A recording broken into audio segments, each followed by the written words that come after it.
എന്നിൽ വിശ്വസിക്കുന്നവൻ മരിച്ചാലും ജീവിക്കും. ജീവിച്ചിരുന്ന് എന്നിൽ വിശ്വസിക്കുന്നവൻ ആരും ഒരു നാളും മരിക്കുകയില്ല. ഇത് നീ വിശ്വസിക്കുന്നുവോ? യോഹന്നാൻ 11:25 കർത്താവായ യേശുക്രിസ്തുവിൻ്റെ ചോദ്യമാണ്. എന്നിൽ വിശ്വസിക്കുന്ന ഒരുവനെക്കുറിച്ച് പറയുകയാണ്, മരിച്ചാലും ജീവിക്കും. ജീവിച്ചിരുന്ന് എന്നിൽ വിശ്വസിക്കുന്നവനെ കുറിച്ച് പറയുകയാണ്, അവൻ ഒരു നാളും മരിക്കുകയില്ല. മരണം, ജീവിതം, വിശ്വാസം.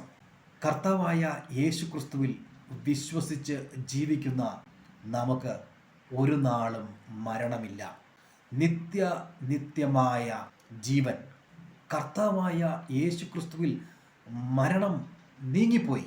കർത്താവായ യേശുക്രിസ്തുവിൽ വിശ്വസിക്കുന്നവൻ ഒരു നാളും മരിക്കുകയില്ല. കർത്താവായ യേശുക്രിസ്തുവിൽ വിശ്വസിക്കുന്നവൻ മരിച്ചാലും ജീവിക്കും. കർത്താവ് ഇത് പറയുന്നത് മാർത്തയുടെയും മറിയുടെയും ഭവനത്തിൽ വെച്ചാണ്. അതായത് ലാസറെ ഉയിർപ്പിക്കുന്ന ആ സംഭവത്തിന് തൊട്ട് മുമ്പ് കർത്താവായ യേശുക്രിസ്തു പറഞ്ഞു, ജീവിച്ചിരുന്ന് എന്നിൽ വിശ്വസിക്കുന്നവൻ ആരും ഒരു നാളും മരിക്കുകയില്ല. മരണം എല്ലാ മനുഷ്യനെയും ഭയപ്പെടുത്തുന്ന ഒന്നാണ്. പക്ഷെ കർത്താവ് പറയണം, എന്നിൽ വിശ്വസിക്കുക. ജീവിച്ചിരുന്ന് എന്നിൽ വിശ്വസിക്കുന്നവന് ഒരു നാളും മരണമില്ല. നിത്യജീവന്റെ വാഗ്ദത്തം കർത്താവായ യേശുക്രിസ്തു നൽകുകയാണ്. കർത്താവ് ചോദിക്കുകയാണ്, വിശ്വസിക്കുന്നുവോ? അല്പസമയത്തിന് ശേഷം കർത്താവ് 4 ദിവസം മുമ്പ് മരിച്ച ലാസറിനെ അടക്കം ചെയ്ത കല്ലറയുടെ വാതിൽക്കൽ ചെല്ലുന്നു.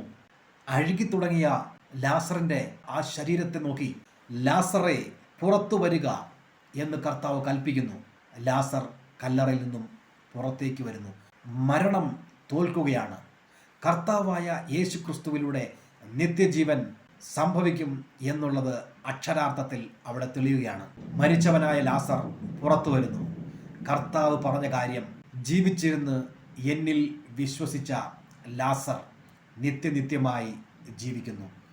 കേൾക്കുമ്പോൾ അസംഭവ്യം, ചിന്തിക്കുമ്പോൾ അസാധ്യം എന്നെല്ലാം തോന്നുന്ന ഈ വിഷയത്തിൽ കർത്താവായ യേശുക്രിസ്തു ചോദിക്കുകയാണ്, നീ വിശ്വസിക്കുന്നുവോ? ഇത് നമ്മുടെ ചോയ്സാണ്. വിശ്വസിച്ച് അനുഗ്രഹം പ്രാപിക്കുകയോ വിശ്വസിക്കാതെ നശിച്ചു പോവുകയോ? ഒരു മനുഷ്യൻ പോലും നശിച്ചു പോകണം എന്ന് കർത്താവ് ആഗ്രഹിക്കുന്നില്ല. കർത്താവായ യേശുക്രിസ്തുവിൻ്റെ കൂടെ ജീവിതത്തിൽ വിജയം, ജോലിയിൽ വിജയം, കുടുംബജീവിതത്തിൽ വിജയം, എല്ലാ മണ്ഡലങ്ങളിലും ജയമുള്ള, മരണം നീങ്ങിയ ഒരു ജീവിതത്തിനായി നമുക്ക് തയ്യാറാകാം. അതിനായി നമുക്ക് ജീവിക്കാം.